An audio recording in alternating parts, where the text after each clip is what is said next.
You ever have a game you just wish existed, only to discover that it had always been there? Well, Colosseum is that game for me. As a kid, I loved Shadow of Rome, a rip-roaring Roman romp where we tear our way through arena battles while uncovering a conspiracy to... Oh yeah. I suppose it's more accurate to say I love half of it. One half is a really meaty brawler where you fight through crazy and intricate arena battles. The other half is made up of laborious stealth puzzle sections starring Raiden's ancient Roman ancestor, trying to exonerate his friend of crimes he never committed, while never answering for his own crimes of ruining the game he's in. And then he celebrates by naming a month after himself, the Bellend. But man, the half of this game I loved left a desire in me. The brutal and creative combat, the variety of arenas and weapons. I especially adore how the audience is worked in. Play well and they adore you in turn. This is why I don't have a P.O. box. And hey, fun fact about Shadow of Rome, it's the base Dead Rising was built on, as a planned sequel morphed into the game we know and love today. Playing Shadow of Rome, you can feel that mechanical lineage right down to the wrestling moves and eating mechanics. Crad's a lot less adoring though. They're more... agoring. But to time travel back, Kid Me was baffled. Why are there no games about just being a gladiator? I mean, okay, there was Gladius, but I was an impatient 12-year-old. I had no interest in a tactics game. In the years since, we've had Dominant, a game about running a gladiator stable made by a not-so-stable guy, and the excellent We Who Are About to Die, which I'm at risk of getting addicted to at any moment, so that's a thumbs up from me. At least I think it is. There's some disagreement on whether thumbs up or down was actually the good one back then. Regardless, these came out well after they would have captured Kid Me's imagination. But, unbeknownst to me, there was a title in the shadow of Shadow of Rome. Released not only the same year, but the same month, technically. Developed by little-known Team Gosho and published by Koei and Urtain. Entertainment for life. And death, if this game has anything to do with it. The Gladiator game I'd have been glad to have was there all along, waiting for me to chance upon it nearly 20 years later. And that's what we're covering today. Let me take you on a journey through Colosseum, Road to Freedom. We get a cool main menu with a few geezers waiting for us to get in. We got famous Gladiator new game, the Scribe load game, the Desk Jockey arena, and our options are lit by candlelight. Awkwardly translated violence on by default, that's what I like to see. If we wait around for a moment, we get a text crawl giving us the lay of the land. It's 192 AD. Following the death of Marcus Aurelius 12 years earlier, his son Commodus ascended to emperor, and is so thoroughly useless that Pax Romana packs it in, ending 200 years of Roman peace and prosperity. There's a fun coincidence here since Shadow of Rome stars Augustus, the emperor who snuck Rome into this golden age. Meanwhile, Colosseum takes place just after its end. And it's a pretty good or downright terrible time to be a gladiator depending on how you look at it, as to distract from political failings and widespread corruption, games are being held daily. This pleases Commodus, who's got it in his head he's the reincarnation of Hercules, and regularly partakes. And we'll be joining him real soon. Welcome, dead man. The type of gladiator you will become will depend on your answers to my questions. Welcome to Character Creation. We're asked where we hail from, what we used to do for a living, what god we believe in, and if we follow the path of destiny or survival. Pretty standard job interview stuff. It's simple, but I'm quite fond of this setup. For one, this bloke builder is a bit of a black box. These options determine stats we're not even aware of yet, and we're not told for love or money how. This works for me. It means I'm not agonizing over numbers before I even know what they do and what's valuable, and I'm just going with what takes my fancy. This primes you to go with your gut and figure things out later. An instinct the rest of the game is going to build on, so this obfuscation serves a good purpose. I did go and check afterwards, and naturally people have looked under the hood, but I think it's in the spirit of things to be a little blind going in. All I'll say is Britons are average across the board and Germans have weak necks, which is probably why they weren't fit to be head of the Holy Roman Empire. Germania. Something else I like messing with this guy. His patience and parchment both seemingly limitless, though I can hear his approaching. So, you're not from anywhere, huh? Alright mate, you got me, I'm from Ibaracum. I figured nowhere said as much. Besides that, I'm a farmer who believes in love. You believe in Amor, the god of love. I'd have picked Gaia because we've had a couple of run-ins, but she wasn't available. Then again, she was always a bit of a terror. Lastly, our name. Well, years ago I played a gladiator named Crixus in a tabletop campaign. He was a pompous celebrity who one day got it in his head that his skills were wasted on entertainment and he'd be better if he went out into the world and slew actual monsters. So he ditched his school to make a mark on the world, and boy did he. So let's carry on his legacy. Good. The time will come when we meet again. This tickles me, because usually when this is said it means we're going to cross paths again after a good amount of time or following some big event. But no, we're going to run into this guy 5 minutes from now while he's out shopping. Rome may not be doing too well, but frankly, we're doing a whole lot worse. That's us. Our farm days are long over as we've been picked up by a slaver, because if you weren't Pictish, the Romans weren't picky. We've been brought to the Largus arena, and it isn't much of a mystery what's in store for us. You belong to me now. I'm in control of your lives now. You'll soon know the reason you've been brought here. Your job is to entertain the crowd and make me money. That was pretty soon, and it's not much longer before we're thrown into gameplay, and I do mean thrown. We're put through a few mock bouts with wooden blades as the intensity grows. One of our fellow prisoners tries to make conversation. So, where do you find your sorry ass then? Shut up over there! Take it from me. It's easier to kill someone you don't know. Yeah, he's got a point. Yeah, nice talk, man. And it isn't long before the two of us are set against each other in a battle to the death. Let's do it. No going easy on me. It's fine. You strike me as a guy who doesn't try very hard. Meanwhile, I strike you. Yeah, like that. After which, there you are. We're purchased by Magarius to be shipped off to his school. And on the way to Rome, we're given our goal. Hey, you. I bought you from Largus. If you can pay me your price, you're free to go. And that totals to... Sorry. I mean 1 million. You showed Largus some largesse, didn't you? We got a lot of money to make, and a long road to freedom ahead. And it's at Magarius' training camp we've finally ran through the incredibly long list of moves at our disposal. All capped off as trainer Nias nails us with a gladius, Beating on the throwing us into one last bout that's quite hard on a first go-around, but gives us a reward if we can come out on top, which Crixus and I don't quite manage.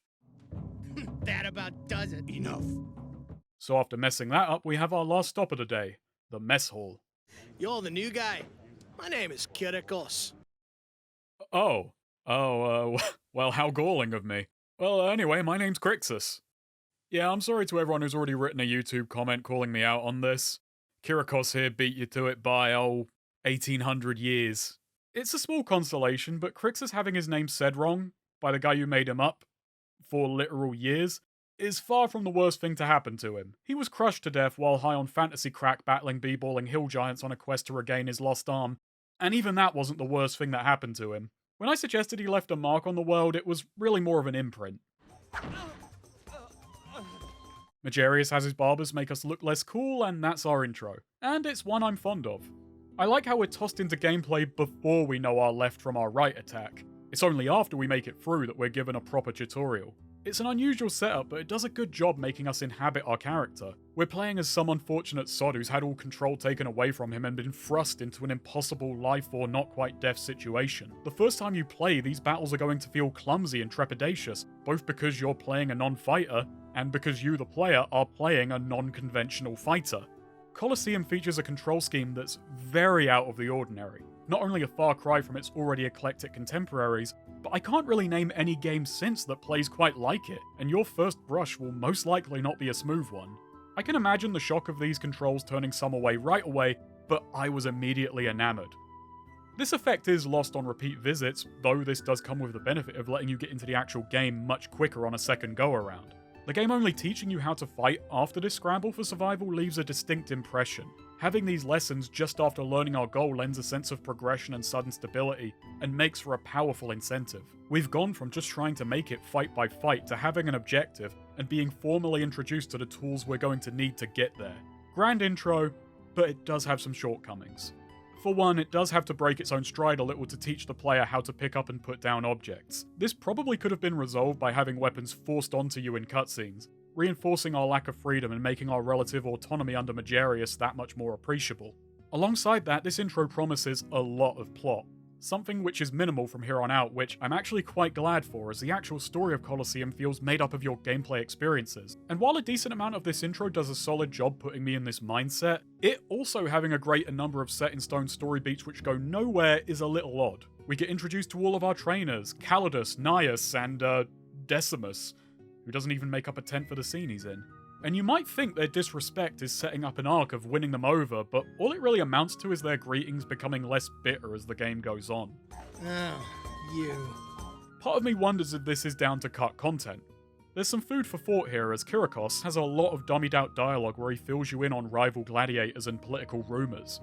All that's left of this feature is him explaining a small selection of optional event matches the day before they happen, which is a bit of a mockery. Lastly, you can't actually fail the first 2 brawls carried out with wooden weapons. This is small beans, as frankly you do have to be trying to lose, but I figured the point of these is to have a couple of rubber rings before they get popped by real steel. If the difficulty of these fights were raised and the player could lose them before being tossed into a no-holds-barred deathmatch, that could make for quite an intense intro. It's even stranger then that it does end with a match which you are allowed to lose, offering a bonus for those who come out on top. And yes, I was trying to see if I could get battered so Magarius didn't have to pay as much and get a lower debt. But no dice. Freedom isn't free. Literally. Before we start, I'm going to go over the structure of the game and then zoom in, as from here this is a rather cyclical and structured experience. Unbeknownst to us, we have 50 days to pay off our debt and earn one of several endings. There are a lot of things not explicitly told to the player which I feel are withheld or only half explained for good reason. This rather arbitrary time limit is not one of them. Many of the systems encourage short and long-term strategizing. Knowing we have a deadline may feel a little contrived, but it would also allow us to plan around said information while adding a dash of tension. Each day is either spent training or at the arena. On training days you do exercises to try and gain points before cashing them in at the mess hall to build your stats. On arena days you enter bouts to earn money, acquire gear, work off debt, and raise your stat cap. At first, arena and training days alternate consistently, with the occasional, seemingly random opportunity to choose how you spend a day. Enjoy that while you can, because as the days go on, the games ramp up and opportunities to train get rarer and rarer. This is again why I wish the time limit was known, as it would give weight to this choice. Time is money, and we're sacrificing both for greater stats. One small thing is that each day we wake up, we have to manually leave our room and get outside. At the arenas, we have to exit the cart and walk through multiple screens to get to the Bailey. There is a slow physicality to this game that could be called lumbering, but I think it adds to the vibe. It's not just that we're trying to survive, we have to ferry ourselves to the very dangerous job we've been forced into. This, along with the cyclical nature, makes us further inhabit our character. Beyond this, it's betting it all on the enjoyability of its combat and depth of its systems, and it just about manages. My playthrough was made up of roughly 140 bouts over 20 hours, and I wasn't tiring until close to the end, where the promise of a conclusion carried a satisfied me to the finish line. But that's a ways away. This is where it all begins. Though this is less ab initio and more abs initio, because it's time to get wedge. Good! On training days, we can undertake 2 of a variety of options. We can do dummy and combat exercises with Commodus, dodge and throw training with Gnaeus, or bodyweights with Decimus. Depending on how well you perform in your 2 activities, you receive points that are cashed in at the cafeteria. Your meal? Naturally, the better you did during training, the bigger a portion you get. There's probably a fitness influencer out there who subscribes to Kyriakos' theory of fitness, where doing squats all day then guzzling down grapes will make you grow faster. No hypertrophy, all hypersonic. It's a pretty standard stat array. Strength is damage, dexterity lessens the chance of having items knocked from your hands, agility makes you faster, vitality lessens the chance of a blow being fatal, and stamina increases your stamina. They also seem to have unstated extra effects, with some seeming to work off of a sum total of multiple stats, the easiest to track being equip load, which I think is calculated from a mixture of strength, vitality, and stamina, which, by the way, increases your stamina. I apologise only being able to guess, but some mechanics gods only know. Case in point, you can offer food to the buggers, but the effects of this are not immediately transparent. And on the whole, just like real fitness, there's room to argue, which makes this by far the most realistic bodybuilding sim ever made.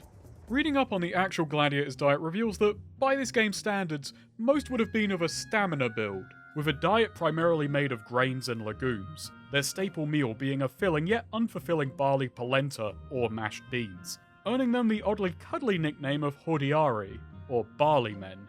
and they washed all of this down with a nice cup of ashy water to get their calcium. The sad thing is, no, I can't start calling my beans on toast gladiator grub. Early on, Calidus's and Nias's training regimes are pretty handy as they drill gameplay concepts that you can otherwise only experience under pressure, with potentially high costs for failure. Early on, I'd end arena days feeling that I had to do more dodge training to lock the timing in, which this served to do. Likewise, Calidus's training let me feel out stance movesets in a semi-consequence-free environment. The fact we have limited training time means that while relatively stress-free, there is a real push to pick up as much as we can in a very limited window, and you are losing out on other potential gains for the privilege. This does lead to a downside, which is that as the game goes on I found little reason not to just go with Decimus. His minigames are not only relatively easy and give good points, but they're also the only way to permanently strengthen your limbs, essentially boosting your max health. The moment you've learned the practical lessons Calidus and Nias provide, they just don't compare. Getting a perfect run of dodge training does have the highest points payout I'm aware of, but it's absurdly difficult and one flub immediately tanks the day's earning. Or you can wager yourself against a high-class sparring partner, one of the toughest opponents available sans the final boss, and one I can't consistently beat, all for the opportunity to win less than half of what I would pull doing some passable push-ups. Decimus is comparatively consistent with much greater margin for error, all while granting further margin for error in battle thanks to his health upgrades. Perhaps the other trainers could have had unique bonuses like improving fist damage, widening the dodge window, or perhaps unlocking unique skill moves to compensate. I still like the idea of the training a lot. It's a nice mental breather and growth is noticeable, rewarding, and strategic. I would end arena days thinking what weak points needed improvement or what skill could I be working on, and in short order I'd feel those kinks ironing out while always leaving me wanting to improve something. And despite the activity's simplicity and imbalance, they just slot so nicely into the overall rhythm. It's enjoyable, but just like my inputs, a little imbalanced. Get out of here. The following day marks our debut. Today is the day of the bout at the Atelius Arena. I'll take the new guy with me. I can't let you die because of all the money I spent on you. Show me. Prove to me my judgment was right. All right, get on the carriage. So, fun fact. I went and looked up the Atelius Arena to see if it was a real place, and while I couldn't find anything under that name, I did come across a very interesting historical anecdote. After Emperor Tiberius's ban on gladiators was lifted, the entrepreneur Atilius quickly tossed together the amphitheatre at Fidenae. The crowd, hungry for a spectacle, filled the place to bursting. Which it did, resulting in the greatest stadium disaster in history with 20,000 fatalities. 2 lessons here. 1, entrepreneurs have always been scum, and 2, we've got our work cut out for us if we want to leave a bigger impact. We may just be getting off the cart, but the games have already begun. You see, we don't have any weapons. They're sat waiting in the Bailey, but it's first come first serve, and your mates aren't going to wait on you. I love this. It's a pretty cruel joke to play on the player, and one I'm in favour of. I kind of wish it was even more of a scramble with our boys charging off the cart to make sure they get something to use. This is a mean game, but I think it could benefit by being meaner in this instance. It's in the Bailey we have a healer, a chest to store equipment we find, and a billboard where we can set our moves, which I suppose makes it more of a skill board. A short walk away is a little armory where we can purchase and upgrade equipment, but right now we haven't a penny to our mispronounced name. Luckily there's a crowd right here we can try and woo for money. Ow. As it turns out, these guys are best hit up at the end of a day, particularly if you've put in a good performance. However, late in the game where we're more well known, they'll start lavishing you with stacks instead of stones from the moment they see you, which is a nice touch. Right now we're a nobody, but we'll show them. Thank you. From the bailiff we can enter matches. Each day has 6 events and these go in order. If you jump ahead, you'll wipe out all of the matches before it. You don't have to enter everything, and they're also gated by rank, so early on we can only enter the bronze bouts, which can be pretty emasculating. Do you want to enter the next bout? I want to go home, eat beans, and get big. Anyway, let's get into it. There are several match types, but most just vary how many people want to kill you in particular. There are duels, free-for-alls, team deathmatches, wave survival, and as we advance we'll see hunting rounds against animal opponents and mock battles, which I'll mock later. Rounds are either ended by kill or time limit, and the only objectives is that team battles occasionally have a VIP to defend or kill. Overall, the selection is meager. This is an area where I just wish there was more variety, but Colosseum is once again banking everything on the depth and enjoyability of what it does have, and well, we've got a big bloody mechanical deep dive ahead for a reason. At its base, Colosseum is a brawler with light RPG mechanics. It features stamina management, locational damage, high dedication attacks, and my god is this combat heavy. And that's good, because I've got a lot to lay on you, and if I do my job right, you'll be asking for more weight. My experience in the arena went through an arc. I was obviously hooked in by the setting and then kept invested by the surprising versatility of the combat. But goddamn does it feel cumbersome to start with. Like me, Crixus is sluggish and awkward. Yet unlike him, I'm having a good time. A Torobash, one might say. Keeping on top of foes is tricky, and each encounter feels like a scramble for survival, being out of my depth in a way which was thrilling and made the hard-won victories genuinely relieving moments. The enemy AI is a little lumbering, but never stopped feeling dangerous, aided by the inability for me to reliably heal mid-match and the capacity for any blow to deal great damage, particularly to my wallet. Wounds don't heal between rounds, and the cost of the healer is extortionate. Even light wounds will have this guy trying to take you for a ride, and all I'm thinking is, mate, Karen's cheaper. So yeah, wounds are costly. If I drop my guard, my bottom line is going to limbo even lower. Each and every hit cuts deep. Something which arguably stunts variety, but I find works out for the best, is me and my opponents function by the same rules. We have the same stats, can equip the same gear, and have access to the same moveset. And Jupiter Christ, there's a lot here. And I'm going to go through it all. Luckily, each move does have something unique going on and highlights at least one other system. First up, every face button is an attack, with cardinal directions determining the swing. North hits high, south hits low, with east and west as your side to side. Armors, shields, and even weapons can deflect a hit to whatever limb they're attached to, and I'm pretty sure this is handled via dice rolls. This could have easily rendered the game frustrating, but it's tuned just so that it never does, with what gets deflected and what connects just feeling subconsciously correct. Every blow deflected by my stuff was a palpable relief. It working just as much in the player's favour creates a feeling of fairness and makes the combat just as much about opening holes in the enemy's defence as, well, opening holes in the enemy. And it lends to great moments of drama when your gear is knocked loose and you have to either stand guard or take chase.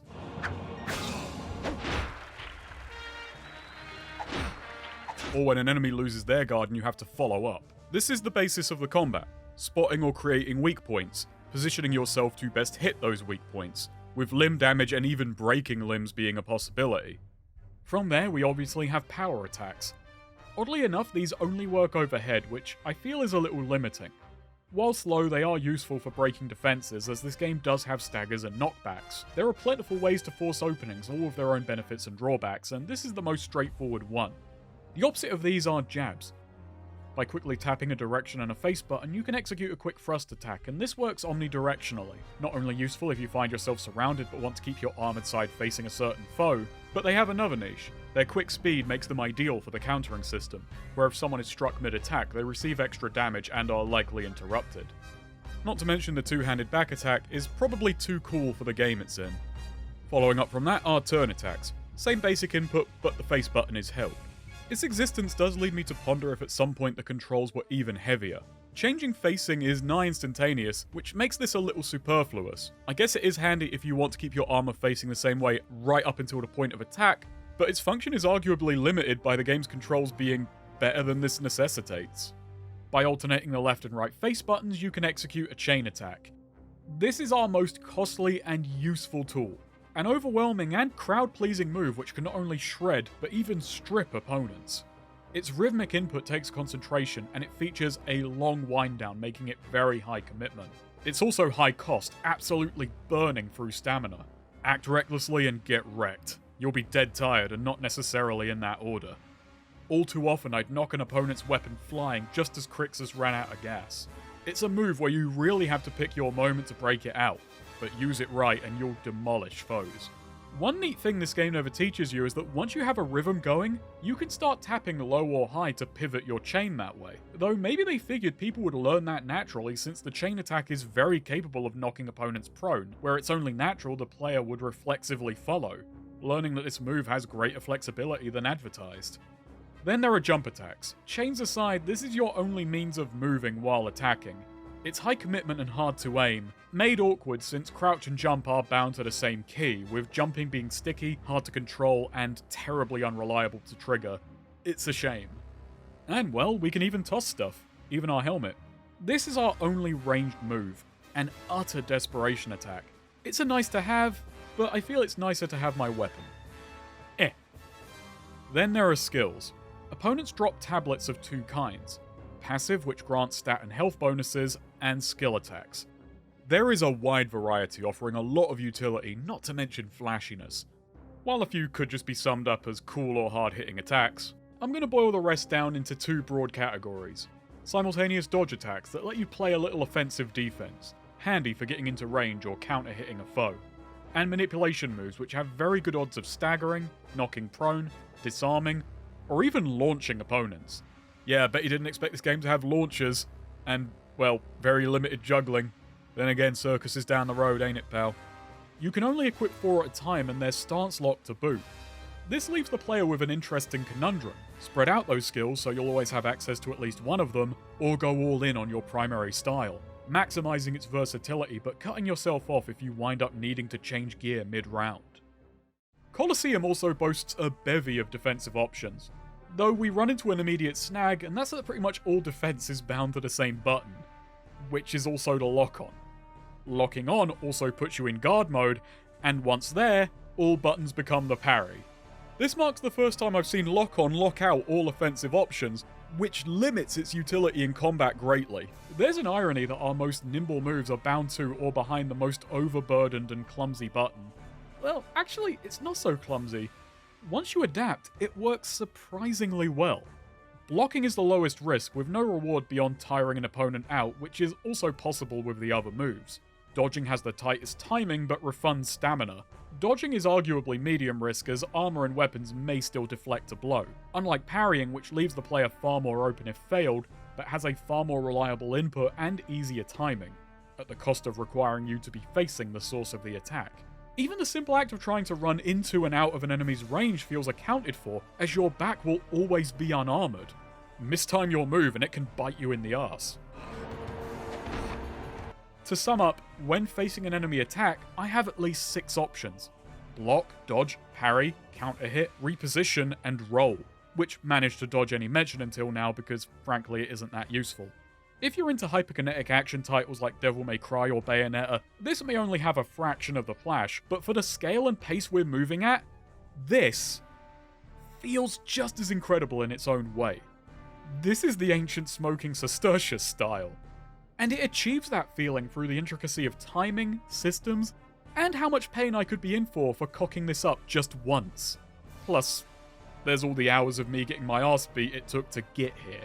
Dodging feels amazing. It lends a great ebb and flow to combat and gives the player more options. It pairing perfectly with chain attacks feels deliberate. Both moves require the most precise inputs and concentration, so juggling both allows for very risky but hyper-aggressive play.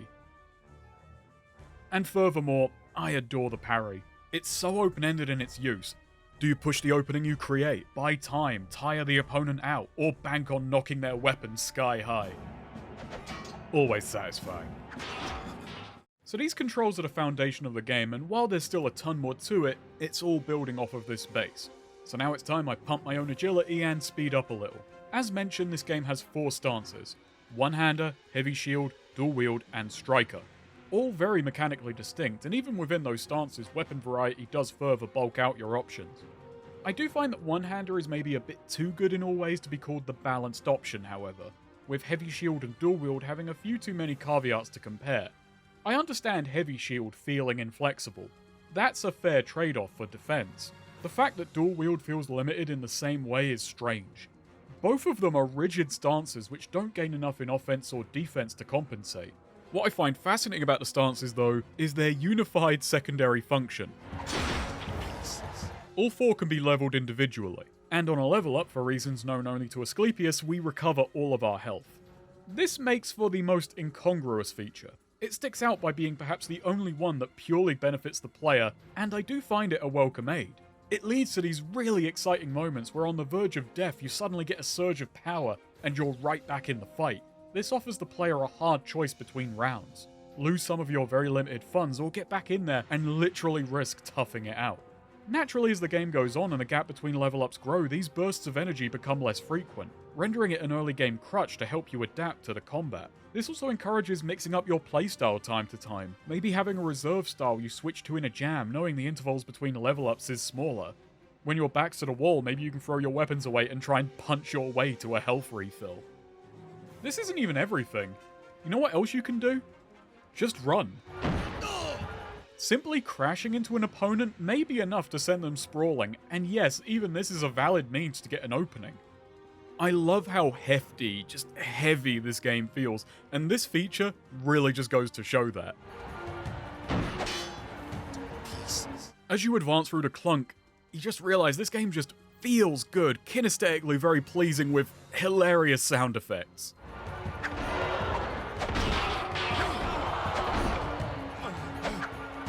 Everything is so crunchy and metallic. I think they nicked their sound library from fucking BCV. Put your back into it! Come on! Come on! Come on! Come on! Come on! Come on! Respect your elders! Yeah, this doesn't sound like a Colosseum, but a construction site. While this game may be slow, it never feels lethargic, because at any moment so much is going on and I've got so many options to pick through. And based on the enemy's equipment and the fighting style I'm faced with, I've got a lot of ways to get in and turn a bad situation around. Each and every action, not to mention the system they contribute to, has very flexible utility, interplay, and considerations, which keeps the battles engaging. Even when nothing's happening on the field, there's something going on in my head. I don't think the AI is great, but there's a lot I like about it.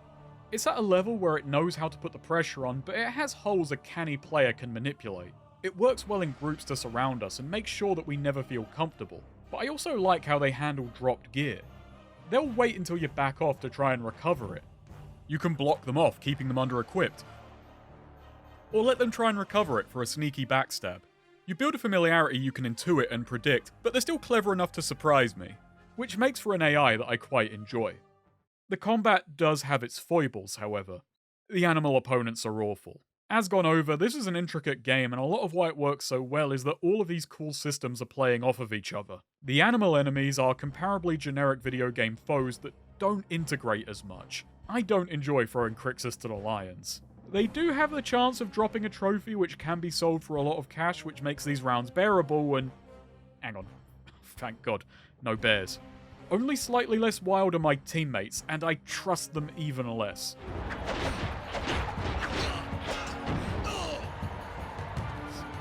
I mean, let's face it, we didn't get off on the best footing, and their performance in the arena leaves me flat-footed.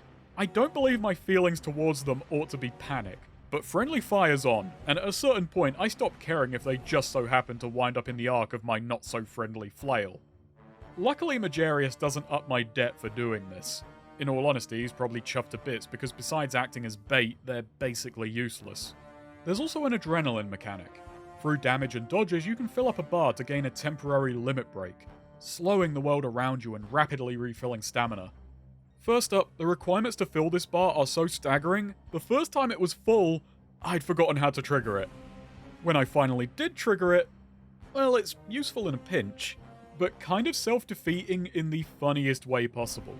Due to how the game handles damage, I'd overwhelm a foe, knock them off their feet, then juggle them outside of my attack range and waste most of the bar hitting air. And there are gaps in the defense. The game was smart enough not to allow dodge spam. If you mistime the prompt or hit it when no one was going to hit you, there's an invisible cooldown before another attempt is allowed. A well-considered one, as I always instinctually felt when it was back online, and that gut feeling was never wrong. And it's sharp in how the opponent's idle animation works in fake startups and feints to bait you into defending. A cruel and clever bit of animation work. However, in group fights, it does seem very capable of misinterpreting what I'm trying to dodge.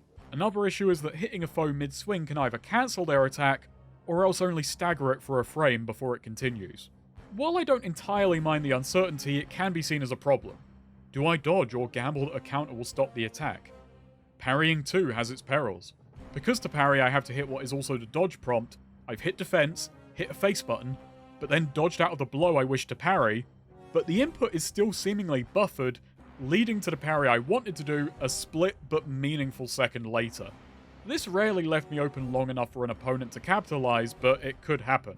And during boss fights where they're often faster, more aggressive, and often able to take a player out in a handful of hits, this could be ruinous.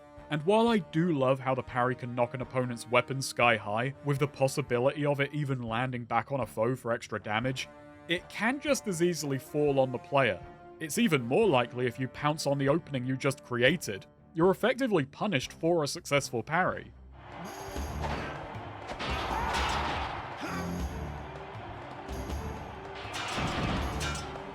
Another somewhat alarming disarming feature that especially goes for bosses with absurd strength and agility stats is that they can actually become more dangerous if you disarm them. With just bare hands, they're absurdly fast and hard to predict. They can even twat you one before you've recovered from knocking their weapon away. And one last thing. I don't think opponents knocked prone should be incredibly dangerous. The rising attack is fast, hard to predict, and highly damaging, so following up on a downed foe can easily and spectacularly backfire. Now, this may well be the oddest defense I ever put forward for what are undeniably flaws, but many of them are just funny. They're slapstick in a way where I just can't be all that upset. The stupid teammates, adrenaline being too powerful for its own good. The parry launch especially, I don't actually dislike any of these features. They contribute to Colosseum's madcap mix of slow tactical gameplay and rigid yet freeform chaos. As much as I want to remind this game, mate, circus is down the road, I know the game would be lesser by these flaws' absence. I think I've shown by now, Colosseum has a lot going on. There's a reason it can bank on its combat systems for many hours at a time. There's a big move variety with a lot of utility to discover and tons of considerations in a fight at any one moment. Your options are stacked. And over many hours, the clunk clicks, and it's not that this game is awkward, it's deliberate. There's a specificity and precision to your attacks that takes practice, but once you're over that hump, there's a oneness with your character. This is a game where I can start off feeling out of my depth, but with mastery end up feeling like a genuinely proficient fighter, in an arc that matches what my former farmer flag bearer would experience. To the point that reviewing my old footage where I'm flailing around feels like I'm watching another person. It's a wonderfully pronounced sense of mastery. After a few days at Attilius, we finally make our way to the Colosseum. And it's alright. It's a bit bigger, there are different traps. Not many in either arena, though I did get attached to what features were present. Colosseum days tend to be better paid, but with harder events. But by sticking it out, we get our first promotion from rookie to journeyman. And it's here a new journey begins. A week into the game and the sun is ready to rise on the plot, as we're summoned to Majarius' office. Is this him? Yes, my lady. This is Marcia. She is well loved by Commodus. After seeing your last bout, she has an offer for you. An acquaintance of mine is holding a bout. I'm looking for a strong gladiator. Right, Latus? Thank you. So, do you accept? Oh man, I've been put on the spot. This is a fascinating moment. It's a short scene, but there's a lot going on in my head. For one, while as always we don't have a lot to go on, especially because the developers tighten Kyriakos' lips, if you know your history, you'll have a pretty good idea what these two are plotting and that getting involved may not be the wisest idea. This is why you shouldn't learn history, people. It can spoil video games. So, I feel like saying no is the smart option. But, I feel pretty pressured to agree. I'm Majarius' property after all, and it'd be improper for me to turn down what's obviously good business for him. Even if it feels like a poisoned chalice for me. So, of course, I said yes. I'd be honored. Oh, we speak. But that's only one part of what's fun about this choice. Because in more technical terms, what we've really been asked is, do you want this game to have a story? If you just want to play a straight-up gladiatorial life sim with no distractions, you can turn them down and like Hadrian, you'll get off scot-free. Depending on what a player wants, they're either rewarded or punished for their suspicion, it just depends on how you look at it. These two will come back, repeatedly even. But you can fob them off until the time limit hits, which is pretty funny. Granted, even if you say yes, the story remains minimal, with plot points taking place entire weeks apart. But hey, These two clearly have pretty big designs, so let's give them some time. And I'm not done drawing attention. I see Marcia picked out a real weakling, didn't she? I'll crush you like a fly. Then she'll see how worthless you are. She shouldn't have to waste a second of her time on the likes of you. Guess I'm not done drawing blood either. That's Narcissus, our opponent in the big match today. With our rank up, we're now able to join silver matches. This game has a good difficulty curve.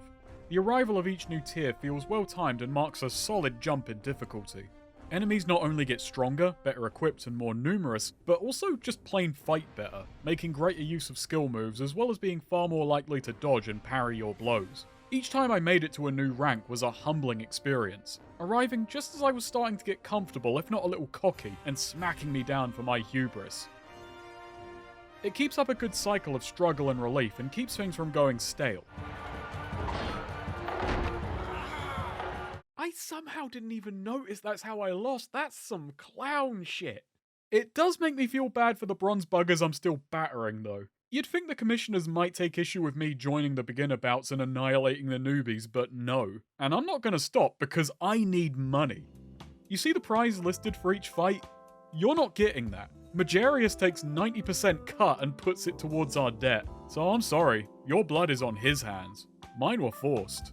I've gone over how medical costs are extortionate, and this is why. We're scraping by day, rationing money for emergencies, and as we get into this new bracket, to get some quality equipment to stave off such an emergency.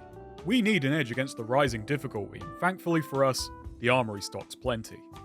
I'm rather fond of how Colosseum handles items. It's not only the variety, but how low funds made each purchase significant and meaningful. I was especially attached to my flail and bull skull. These became Crix's signature look in the ring. It may be a placebo, but I swear, flails just circumvent shields a lot more often. And I was especially fond of the helmet, in part because of how rarely it seemed to appear. Between each round, the shop stock is shuffled. It's exciting to go check it out, but in all honesty, shopping's a bit of a faff. To even go to the shop between rounds, you first have to put all of your weapons away so the guards will let you leave the bailey, then you trek over to the armor, and within is not a menu. Shopping is done by manually walking to each piece of equipment, checking and cross-referencing stats, before carrying it over to the quartermaster. Upgrading is done the same way, and yes, this game has an upgrade system, with blue then yellow tier gear granting stat bonuses. These can make a big difference. They also gain favour with one of the gods, but I've no clue if there's anything more to that. Some deity-related difficulties pop up here, as upgrading a piece of equipment doesn't strengthen its godly buff, but changes it completely. I am annoyed, but then again, I should be aware the Romans nicked some fickle pricks. It does suck though because it renders upgrading an expensive gamble. Yet because of how much of a statistical difference it can make, it's a frustrating dice roll that you want to make. By now, I'm literally weighing up what to take into each battle thanks to a very well-considered encumbrance system, which puts further balances on weapons and styles. Some rounds I want offense, sometimes I want to cocoon up. Some rounds, especially when I'm surfing the bronze ranks, became econ rounds, where I'd go in with arena gear and hope to scoop up something valuable to either sell off for a bit more money, or hold onto for its potentially high stats or useful buffs. It's exciting, every round feels like a bit of a potluck. This brings me to one of Colosseum's uniquely great features, the way it handles bodies. Rather than fade them out, a cleaner will run onto the field to scoop up the dead and, much more pressingly, any loose items lying around. It's thanks to him I've experienced a new, novel form of video game horror, having something of mine knocked loose only to see him approaching, because he does not discriminate. If it's on the ground, he's duty-bound to nick it. This is why I like the initial scramble for gear. It's getting you ready for him. If you want something the enemy dropped, you better act on that fast because it may not be waiting around for you. It's a good pressure. This is such a cute way to have bodies diegetically disappear, yet it brings with it so many more gameplay wrinkles. Admittedly, one of those wrinkles is just a sign of age. Colosseum can't handle many people out on the field, with the cleaner and the corpses also counting against the total. In an effort to not have matches slow to a crawl, the game is smart to despawn them when you're not looking. The best part is, you only need to take your eye off them for a pictosecond for them to piss off. Bizarrely enough, racking up the truly impressive, not to mention surprisingly named kill streaks, more or less requires exploiting this technical shortcoming to get new bodies in fast enough, rapidly spinning the camera to get the dead out of view. On the other hand, if you're in a tight spot in a timed round, you can exploit this. keeping an eye on the cleaner and making sure he's carrying out his custodial duties. Oh no, don't worry about me. I'm not delaying new enemies or anything like that. I'm just civic-minded. There's a lot to this mysterious cleaner. Lastly, we need to talk about the penalty for failure. If you fall in battle, 3 things may happen. You might just die, memento mori and all that. This means reloading a save and likely restarting the day. This obviously stings, as it could mean losing up to an hour of playtime. But death is getting off easy. Second is you'll survive, but lose any gear you had on you. I would sooner lose my life than my stuff. I've taken a few cracks at beating this game before now, and those runs all kind of spiraled after I lost my best gear. Recovery is possible but painful, especially if you were dependent on good gear to get by. The lesson I learned from these failed runs was, have some stuff in reserve. Good life lesson. Third, occasionally Prosperina will offer you a chance to undo the match if you sacrifice half of your coin. I'm confident offering food is what gives this a chance of happening. It's still a dice roll. Again, all of this leaves the player with yet more interesting dilemmas. If a match looks hard, you'll naturally want to take your best gear to give you a fighting chance, yet this also makes the cost of failure way higher. Also, the tougher matches are likely to have better prizes to pilfer, but I need a free hand to claim them. There is an annoyance here I want to talk about, one which can cost you an arm and a leg armor. Any items you leave in the arena are gone.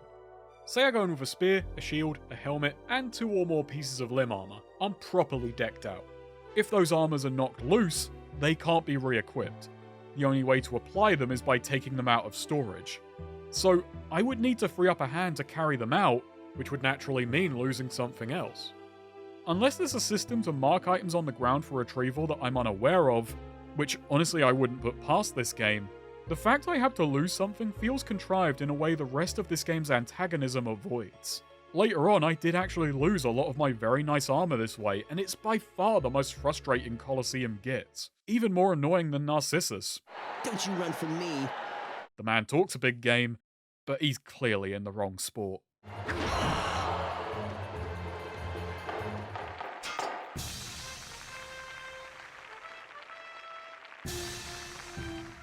And with that, we've earned the eye of Commodus himself. So you're here. I've given this much thought, but had no choice. Commodus is arranging a bout, in which he'll participate. I'm sure you're aware because of who he is. Winning is not an option. The game, in a rare bout of being forthcoming, is very clear that we have to convincingly throw this fight. Do you think you can defeat me, Hercules? I won't defy the gods. I don't blame you. If you think you can take him, you probably can, but you'll be executed by an endless wave of guards for your arrogance. I know all we're really doing is guessing a point in Commodus' health bar where we have to allow him to beat us, but I rather like this fight. And it has basis in history. Commodus would regularly partake in gladiatorial games, likely to the frustration of the Colosseum itself, as he charged 1 million coins for each appearance, of which he put in over 700. Kinda like what I do on Patreon. As a gladiator, he was undefeated, as no one was allowed to beat him. Kinda like what I do on YouTube. This was seen as behaviour unbefitting an emperor, particularly annoying the intellectual classes. And this is only the beginning of Commodus's absurd and hedonistic exploits. Besides having 600 concubines, renaming every month after himself, the total cock, and throwing a guy into a furnace for making his bathwater too cold, he apparently had people who'd lost their feet taken to the Colosseum, tied together, where he would beat them to death while pretending they were giants, even though you'd think they'd be smaller than average. Then again, it was a political rival who claimed he did that, so grain of barley and all that. The fact of the matter is, if you've seen the movie Gladiator, Commodus was toned way down. Either way, many suffered defeat at his hands, and we've just joined their ranks. Though what stings more is Narcissus rubbing it in afterwards. Still, Marcia's happy. And this loss does nothing to halt our momentum. We rank up, get a swanky private bedroom, and the people tolerate us all the more. By now I feel we have a pretty good handle on things, but there are several mechanics which kept me clueless for a very long time. The biggest, appropriately enough, is the crowd. And it's thanks to this that I love them a whole lot more than they love me. They bring the experience together and represent everything that keeps Colosseum intriguing. The biggest factor is, the crowd is enigmatic. I can kill 5 lions single-handedly, but do it in a manner considered so boring that they actually subtract money from the prize pot. But then again, Commodus killed 100 of them in a single day, and people weren't exactly lionizing him either. Doing slightly better, by their standards, not my own, I take out 15 men in a row, once again by my lonesome, to receive an audience review of has potential. Now, I'd argue that anyone who's killed 15 people has far surpassed any reckoning of their potential, at the very least kinetically. Unlike Shadow of Rome, Gladius, Wawatted, and countless other games with crowd mechanics which give you precise, moment-by-moment information on how infatuated they are with you, all Colosseum grants us is an incredibly vague review at the end of a match, with only your bonus purse to help pass these particulars. And as you can see, this is a tough crowd. They can see me juggle a guy 15 feet high and his spirit is higher than theirs, metaphorically and metaphysically. At first I found this annoying, but over time I realised it had a profound and ultimately positive effect on my playthrough. Because we're not told what they like, it is a soft but meaningful incentive to vary up your playstyle, meaning each and every match is also an opportunity to investigate different approaches and figure out what gets them going. Colosseum differs heavily from how many games teach mechanics. Standard practice is to introduce gameplay in a low-risk environment before being tasked with executing under steadily increasing pressure, only taking off the training wheels when you've already got momentum. Colosseum, meanwhile, plonks you on a unicycle and kicks you down a hill. All learning is done at speed under some form of pressure or cost, and even when it does teach you something, it tends to only give you enough information to see that there's more to it for you to puzzle out for yourself. Even now, writing this big video on it, there are several systems where I can only guess at their workings, and this opaqueness is too uniform to be anything but by design. This is a demanding game, and I feel I've met that demand. I've got the tools to survive, but the reason I'm far from bored is because I'm still pondering the question of how to thrive. The crowd demands more. I'm playing the same game, but it's been kept fresh by the fact it still has me interrogating its mechanics, and over time, I developed an inkling as to what the people wanted. While the crowd can be impressed by ending a match as quickly and brutally as possible, they're most receptive to successful dodges and parries, with skill attacks and chains following behind. Now, assuming I'm near the mark, and my higher earnings point that way, I think this is a brilliant design, as it capstones the game's handling of risk and reward. Look at it this way. The player has a task, and that's to survive. But the player character also has a job, and that's to entertain. Both are valid goals and one contributes to the other, yet they are in conflict. The optimal way to survive is to bait backstabs, exploit other fighters, do hit and runs, overwhelm opponents, grab a spear and aim low. I don't think it would be reaching to call this overpowered, but in reality it's a very long crutch, and even kind of balanced out by being boring. The crowd doesn't find the spear to be an interesting weapon. Your body count does not correlate with your bonus. I've had rounds with lower kill counts where I made more of a killing. This is done by playing along with the opposition, giving them a chance to get hits in and, essentially, putting on a show. That's incredibly dangerous, but the crowd wants to see a spectacle, not a slaughter. Fortune favours the bold, as these lots said, and we're rewarded all the more for satisfying their mores. This again has some basis in history. Crowds weren't just interested in bloodshed, but witnessing bravado and skill in combat. Alongside this, many prized fighters were celebrities, and so their stables didn't want to lose their prized fighters. Some even earning their reputation on winning bloodlessly, with the unfortunate Noxy gladiators drawing the short, sharp end of the stick. Obviously, all gladiators lived a life of danger with death as an expectation, and a pacifist run of Colosseum seems similarly impossible, with many matches requiring kills. But it's cool how the audience rewards a bit of historically appropriate roleplay. Few games encourage the player to take on the job of a showman in such a way. And this could mean more money, but this also opens you up to more peril. A few errant blows can cost you more in healing than you earn in bonuses. But this higher payout still moves you quicker towards paying off your debt. So the path of survival may also be one of enduring that risk. It's an impractical playstyle with very practical benefits. I love this push and pull for how fuzzy it even makes the idea of what is optimal play. A risk-averse player may secure a lower yet more consistent income, meanwhile those willing to play dangerously may arrive at their freedom sooner, albeit battered and bruised. Both approaches make sense, and I bounced between the two as my confidence waxed and waned. Some lower paid, lower tier rounds became time to put on a show and toy with my food. Meanwhile, the gold rounds with a big prize purse signaled it was time to stop playing and start slaying. This is Colosseum's great trick. This is clearly a budget title. It has a handful of areas, 3 rather simplistic arenas, a minimal story with a small cast, and is just a highly repetitive game. but it kept tedium at bay by making me constantly interrogate and puzzle out its mechanics. I'm in awe of how it takes a little gameplay and goes this far with it, by intertwining mechanics in such a way that it layers so many short and long-term considerations onto each decision, and leaves it to the player to figure out how best to act at any moment. All of its systems, from money to gear to health to the crowd itself, work together to make each match not feel like a repetitious yet isolated incident, but a tapestry of ups and downs flowing into each other. Each day a drama of successes, failures, surprises, and refought plans. Always with something to discover, review, or rework. Papering over the most paper-thin of plots because the real story is the one I carved out myself, through many, many men. Still, we gotta wrap this story and presumably Commodus up. You've earned enough to buy your freedom. Or not. On day 34, after a solid month of fighting, we've done it. So appropriate that this landed on a Saturday too. What a day to earn our freedom. And yeah, we can do it. It's your life. Enjoy it. Cheers, Big Ears Magirius. What an ending. I came, I saw, I cashed out. I don't know what Marsha's going to make of it, her plotting to use us and all, but her problem. Crixus can leave the arena, and indeed the watchful eye of history, into a life unknown.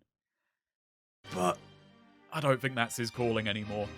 Yeah, we could go back to the farm, but I feel like our fate has been sown, and I want to keep reaping. Ha! As I expected. Push yourself as far as you can. So we're now a free man in Magirius's employ. There are a couple of benefits to being a free man. We now earn the entire prize purse for our fights. The money just comes flooding in at this point. And that will help with the other new feature, the slave market. Yeah.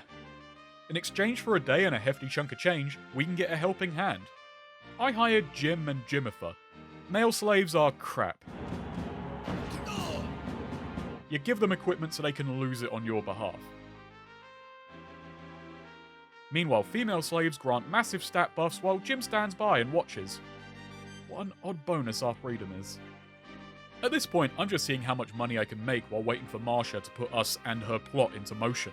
The final string of days hits a bit of a doldrum with a couple of last-minute things to talk about. We're now of a high enough rank to partake in mock battles. These are the most extensive events in the game, featuring charmingly ramshackle recreations of famous battles.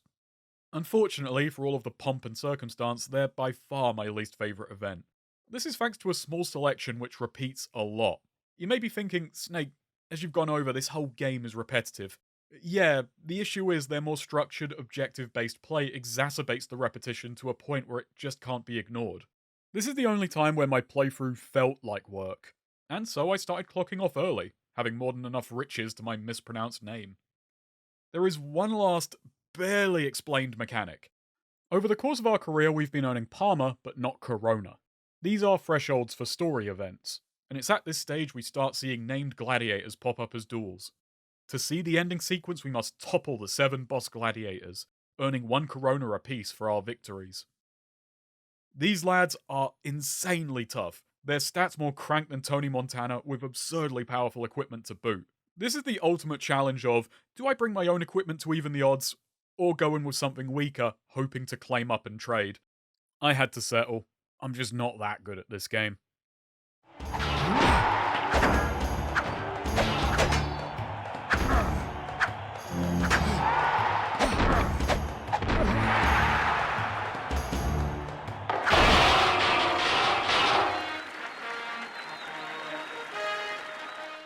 We're once again brought to Magirius' office. There's a big event being held tomorrow, and Commodus wants us as his sparring partner. And it's on the way to his abode that Marsha lets us in on her plot. Don't you think now is the time to liberate Rome? Now I've liberated myself. May as well keep the hot streak going. As you say. Hey, a new area! And all we do is walk through it to Commodus' private quarters, where, much like the start of the game, we have to grab a wooden sword and get to work. Commodus is far weaker than the men we've had to overcome to get here. Damn you! You know I have a show tomorrow. And so I easily turn the reincarnation of Hercules into a painful reminder of Icarus. With the Emperor beaten down, Marsha urges us out of there so she can carry out the next part of her plan, and oh man, do I feel bad for you. Though really I'm more struck by how weirdly convoluted this all is. Oh well, next day we awake to the news that Narcissus killed Commodus, and we can be the one to execute him. Yeah, sounds good. Better tie up that loose end. If you want me to. The execution will take place before a crowd at the Colosseum. On the way over, Latus gives us a stern warning. You have balls, huh? The guy's about to get killed now. You understand why it's him, not you? Not really. Listen to the applause. You're going to be ending this criminal's life. People are waiting for the scene. This applause is the reason for us to let you survive. Your talent, your popularity. There's still so much value placed on you. Once new talent appears, only death is waiting for you. The celebrity cycle comes for us all. I actually feel bad for the guy. He seems to have no idea why he's being framed, but decides to go out defiant, even though by this point he has no chance against me.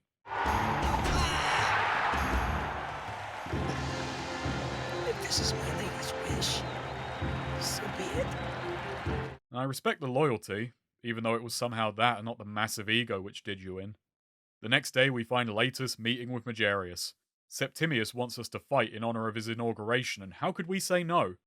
Besides pointing out we've skipped over an emperor or two. I mean, fair enough, their reigns were shorter than this game is, but still. My pleasure. Marcia turns up to say her poorly framed goodbyes, wanting to leave the political squabbles of Rome behind. And those squabbles may well be our future, as Latus, our final opponent, makes an offer. People love watching you fight. If we can use your talent for Septimius, our new kingdom will surely prosper. How about it? Can you bring me to my knees? If you succeed, I promise you a bright future under the new Kaiser Septimius. Do you accept my challenge? Love to. I take him up on his offer and he takes me out. This bout even has a pretty mean cutscene for failure. Please, don't.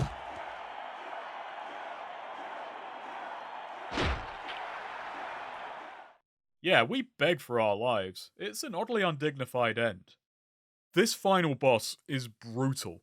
Latus is fast, has a ton of health, a ton more armor, and can kill me in 2 hits, forcing me to rewatch nearly 5 minutes of cutscenes to have another crack at him. My own road to freedom is still stretching out in front of me. Luckily, he's like any other fighter, and with a flurry of chain attacks, I managed to put him down for the count.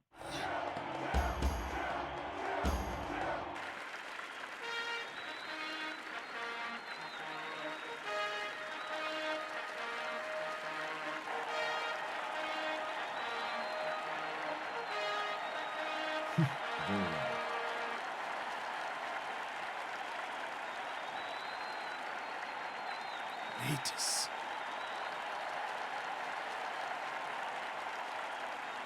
Splendid. Raise that gladiator and serve him with the best treatment.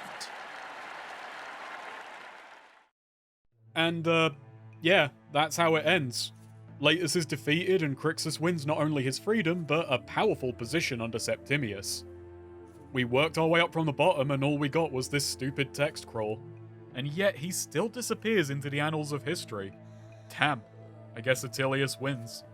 Did the Fates have anything else in store for us? Well, of course. There are multiple endings and many points along the way where I could have refused to do what I did. Though if you get too involved at a certain point, refusal is pretty much suicide. I just blindly agreed to everything, and I'm pretty sure that got me to the best ending, which I find hilarious. In this plot where we're thrown into the middle of a conspiracy way above our heads, the route to power is to just agree with whatever you're told and focus on nothing but surviving the fallout of doing so.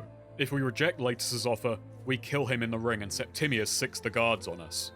Unlike with Commodus, however, if we can defeat 100 men in a row, we can escape, becoming a bogeyman to the Roman people until we are once again, this time much more deliberately, erased from history. I couldn't do it, so I had to settle for Crixus having a high-powered job instead. And that's the end of his story. He yes-manned his way to the top. Let's talk about Commodus's actual death.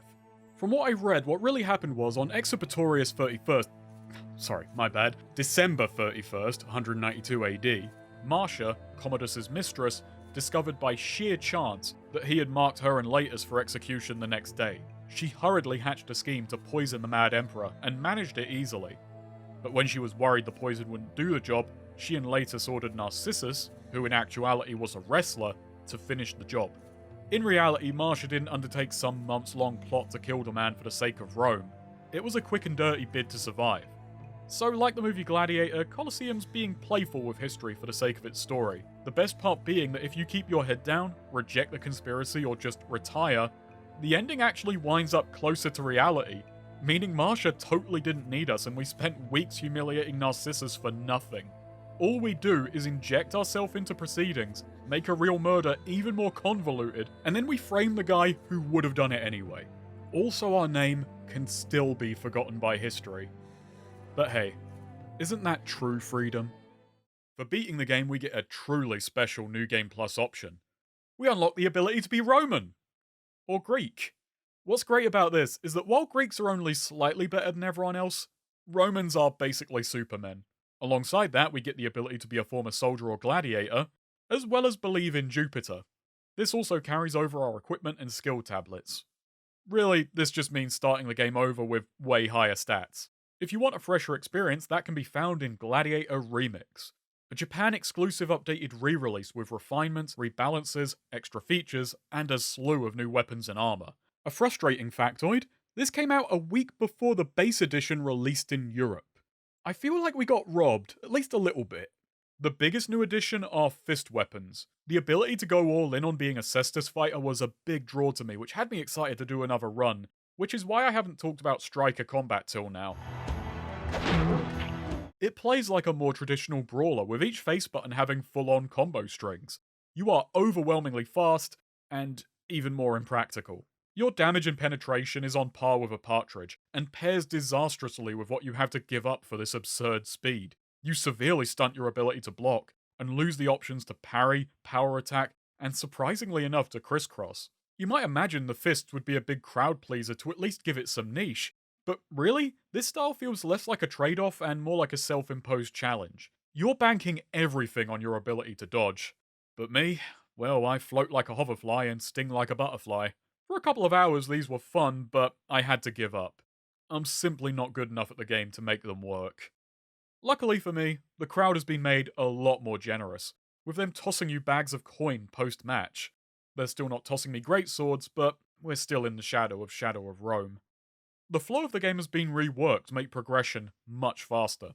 You not only earn more points during training, you're occasionally lavished with bonus points on top of that, as well as free passive slabs. Kyriakos, meanwhile, has gotten a lot more grub this time around, with the cost of raising stats lowered across the board. To go along with this, the healer's healing now levels up damaged limbs. He still costs a lot, but you get more bang for your bruises. Going hand in hand with this, stronger weapons and tougher enemies are introduced far sooner. This made my revisit a lot more palatable as the game wraps up far more quickly. And you know how I've praised Colosseum's black box nature? Well, this version thoroughly undoes that. It puts information everywhere so the player knows what's going on. Lucky for me, I can't read a word of it. The only translation patch out there was slapped together by some guy on Reddit who can't even promise it works. Luckily, much of the game is still playable in this state. The biggest confusion I had was that Circle and X have been swapped around, as the Japanese tend to do. I can't be too cross about that. However, there's also flips the buttons that positive and negative gestures are bound to, which led to me basically flipping off the audience. The upgrade system is also completely overhauled. There are upgrade materials as well as the ability to directly transfer an upgrade from one piece of equipment to another, as well as a complex system where you can directly modify how much each god favours your items. I'm pretty sure that even if this was in English, I wouldn't quite understand it. But the long and short is you have a lot more control, and the ability to move blessings directly is a godsend. Besides that, it's more of the same. In 2010, the series got a PSP prequel with Gladiator Begins, because by now, they weren't scared of Russell Crowe in the West. And the series ended with fantasy spin-off Gladiator Versus, known, or more accurately, not known in the West as Clan of Champions, which looks to have gone from poverty as a gameplay mechanic to poverty as a monetization system. It's also awful, a downgrade in every way, a terrible note to end on, feels awful to play, overly convoluted, very, very predatory. Not a good game. But forget that. This was Colosseum, Road to Freedom. It gets a thumbs down from me. Or up, sideways, turn of the thumb. Sorry, you know what I mean. I like it. I like it quite a bit. I had a fascinating time. It's funny how all of its endings have our name stricken from history in one way or another, as it feels like Colosseum suffered much the same fate as its protagonist. An unconventional and inventive battler coming into the picture too late, its age already past, only to be forgotten by time. It's a cult classic, fondly recalled by those that did play it, but one which struggled in most professional reviews of the time and was quickly memory holed. Coming out late in 2005, just as the next generation was about to kick off, all eyes were on the future, and this game already felt like the past. Its graphics were unimpressive. Its control scheme and lack of typical lock-on made it more demanding than was deemed necessary. Its repetitive structure bored. Its opaque nature frustrated, and its abundance of downtime was seen as either poor design or outright padding. You could call its design antiquated, but hey, it takes place during antiquity. Could have been coded by Pliny the Elder himself. Joking aside, I obviously want to parry these parameters. Over the last few years, I've come to have a distaste when it comes to calling a design dated. By the same token, I've become frustrated with putting games into genre boxes and then using those as cudgels to condemn a game for not fitting, rather than trying to see it for its own merits. It's an approach that's easy to fall into and mentally stagnant. An idea I scrapped early on was to compare this heavy, stamina-based combat and obfuscation of systems and story to Demons and Dark Souls. As a semi-ironic, it's a bit like Dark Souls, innit? Also serving as a semi-crotchety stab at the fact that the games which get called innovators are rarely so, they tend to just be the popularizers. I resisted the urge not only because, well, Colosseum also isn't the innovator, but Dark Souls comparisons are such a trite thing to do when covering games, and also, it's an unfair comparison. Not due to a difference in quality, but because it's not really talking about how Colosseum toys with these mechanics to its own ends. But I bring it up now, not as a dig at Dark Souls, but to point out that it is a game that succeeded in spite of industry trends where Colosseum fell very flat. By being a game that succeeded in part thanks to its opaque systems and story, which put the onus on the player to figure out the world. It feels a little unfair that when a unique game is misunderstood or received poorly, it's judged against the standards of its parent genre, not seen as a deviation but a deviant that should have played it safer. When a unique game is taken well, it's not praised as a great part of its genre, a new box is made for it to fit in, and all we really get is a whole new genre of arguments. This is the part where if I were a bigger wanker and even more of a hack YouTuber hoping to make a mark, I could invent a new genre, hail Colosseum as a survival action title, and pat myself on the back because I've done it. I fixed all of the game's problems by inventing a nice new box where all of its flaws turned out to be strengths. But that's arbitrary and doesn't really get us anywhere. The warehouse just feels a little more full. Over time, action titles have trended smoother, and this makes sense. Improvement is generally seen as taking out what is seen as unnecessary frustrations, offering great aim assist, quashing downtime, making sure the player knows all the ins and outs of every system before they get into and out of trouble, and so on. Smooth experiences are seen as premium experiences. Though I do wonder if we've hit a point of smoothness where people don't really feel like they're experiencing anything anymore. Or that this uniform idea of smoothness has homogenized too many big experiences into basically the same game. See, what I like about Colosseum as a seasoned action gamer geezer is that it makes a great experience through its rough idiosyncrasies. It makes me feel like a gladiator in a way a smoother experience would gloss over. Its seeming apathy to the player is what makes it so intriguing. It's a masterclass in how to withhold information in such a way as to make the player inhabit the world, to question it. We're stuck as this gladiator in a dangerous situation, and we have to use not only our brawns, but our brains to get us through. And it makes success all the more satisfying. I mean, yes, it had the advantage with me that I've wanted this game for years. The irony is, I'm pretty sure that if I had gotten this as a kid, I'd have unfairly compared it against the sharper, smoother Shadow of Rome and hated it. Perhaps it's lucky it took so long for me to find it. A quick note about Colosseum's director, Masafumi Horiuchi. There isn't much out there about this guy, as by all accounts, he has an unimpressive resume, albeit one with an absurd beginning and end. First credited for program design on Guys and ending on special thanks from Knack. That is an absurd career trajectory, and he seemed to have a knack for winding up on games with atypical control systems. I don't know much about him beyond a list of credits, but you look at what he worked on, and Colosseum as a directorial work just makes an odd amount of sense. It's a weird fighter from a guy who seemed to only ever wind up on weird fighters. The PS2 was a great console for a lot of reasons, but part of it was that we were still in an era of experimentation and discovery at a studio scale, backed by a strong middle and shovelware market that was about to taper off as the generations wore on. Game design became more codified, and exponentially rising budgets made studios more risk-averse. We're seeing a return to this now as tools to make games of this scale fall into the hands of an indie scene. We Who Are About to Die is this concept brought back to life, whether the developers knew of this game or not. Overall, Colosseum is a great game, which offers something unique. It doesn't have a broad appeal, but if you're in the same market as me, you don't have many options. I just really wanted to let you know how much I enjoyed my turbulent, tricky, and yes, occasionally frustrating time with this game.